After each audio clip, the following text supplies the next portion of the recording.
Well, I was hoping I'd be making a different kind of video. The kind where I talk about winning the 2023 Musky Brawl. Not only I didn't win the brawl, but for the second straight year, I haven't caught a fucking fish. Quite embarrassing after all that trash talk I did. Here's a little recap what happened. Mike and I were very excited about competing in our third Musky Brawl. So 2 weeks prior to this year's tournament, we did what we call conditioning for the brawl. We take a 4-day musky trip where we cast the majority of the day to kind of strengthen and lubricate all the joints you need for that grueling tournament. Throwing those big baits around all day can be brutal.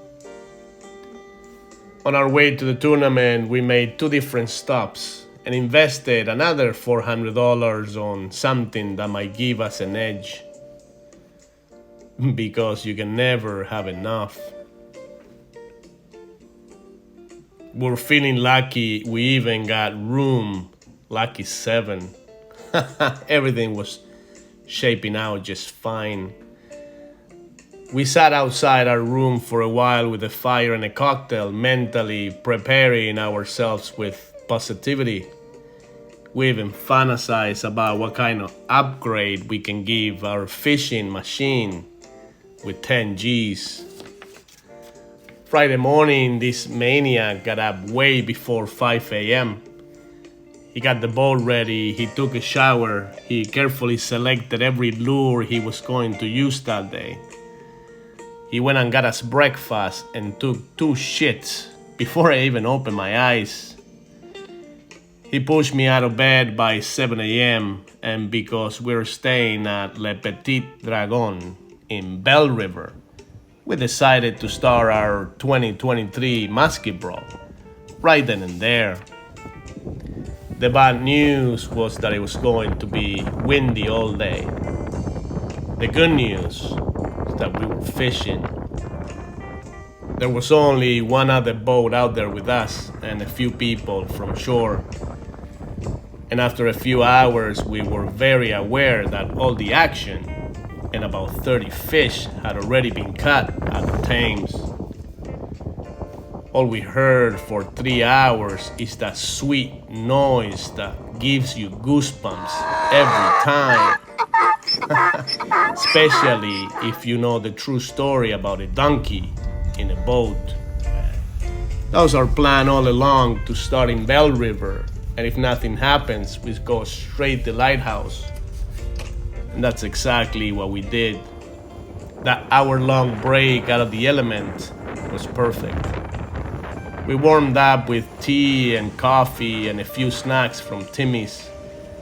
And by the time we got to Lighthouse, it was around noon. The wall was packed with people. By then, the morning bite had passed.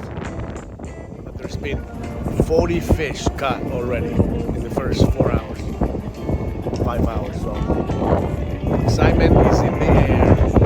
You have those periods where for like 3 hours, nobody catches anything. And then something happens.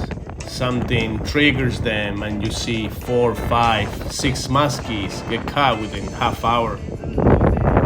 This guy here netted 2 fish back to back by himself like a ninja. Is that a big fish? Then you have this guy fly fishing for muskie. He was working that wind to his advantage. He was working the wind perfectly, throwing bombs. And in one of those long casts, bam, he got rewarded with a big muskie. Everybody watching as he reels it in with his bicep. Congratulations, that was fun to watch. Woo! And for us, well, we got nothing that day. The only thing we got was beat up by the wind. 0. day 2, the weather was perfect. It was overcast and very calm. The 11 hours we would spend on the water will be a lot more enjoyable than the day before. And once again, we were ready before 8 a.m. We saw a few fish caught right away. Jesus. And then Mike strike one right by the boat. They're everywhere. Bam! Man. Not a huge muskie, but with 39.5 inches, it's a good start to get on the board and start adding those precious inches. The term an inch can make a big difference. It's never been more true than in this tournament, where that extra inch can mean the difference between tens of thousands of dollars. By late afternoon, the weather could not have gotten any better. Mike caught that fish early in the day, and that ended up being the lone fish between the two of us that day. But a few extra casts with this kind of sunsets, and fishing becomes irrelevant. On day 3 and the final day of the tournament, we got really lucky again with the weather, because this time of the year it could be unpredictable. But it was super calm and foggy. And just like the previous 2 days, there was a lot of action early. We saw 3 or 4 boats got fish right away.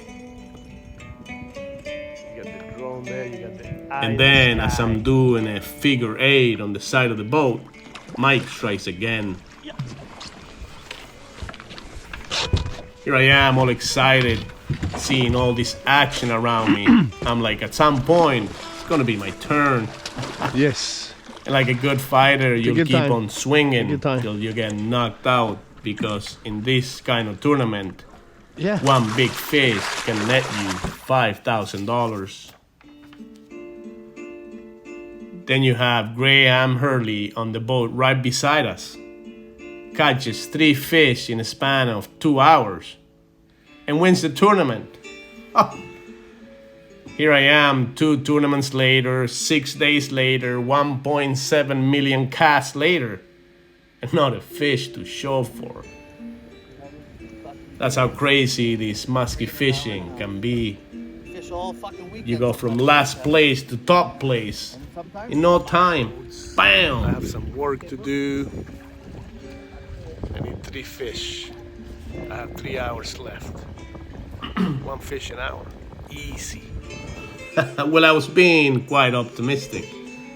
So the 2023 Musky Brawl wasn't meant to be, and we won't be able to give the fishing machine the makeover it deserves. But my compadre Mike and I would like to thank the organizers and everybody that made this tournament possible. You guys are simply outdoing yourselves year after year. And I have no doubt that the 10th edition of the Musky Brawl will be off the charts. And I didn't want to start trash talking way too early, but I must tell you, yes, to all behind me, that in 2024, you don't have a fucking chance. To all the boys and girls of the 2023 class, cheers for an incredible event. Hello. Yeah, I'm drinking a beer. 23 Musky Brawl! Woo!